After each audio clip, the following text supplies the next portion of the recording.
Men, dumating na yung araw na hindi ko naman hinihintay. Oh, hindi, dumating na talaga yung araw na hindi ko talaga hinihintay, men. Tan mo, maigi ko ano yung tinutukoy ko. Kita mo na, men? Men, nakita mo ba? Kasi naman bakulay ng bakulay. Bakulay ng bakulay. Nag-pink, nag-blue. Nag-blonde pa nga. Blonde yan? Blonde yarn.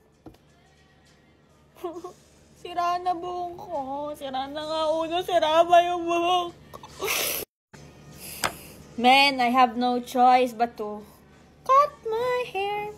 Cause ayoko magpagupit. Gusto ko mahaba yung buhok ko. Men, tulungan mo ako, men. Men, ano, paano ba to? May pag-asa pa ba to? Sipin mo yun, tagal ko walang post. Tapos pagka-post ko, magpapakalbo na pala ako. Pakalbo na ako, Ano yan? Ano yan? Kasi nga ba ng bulo?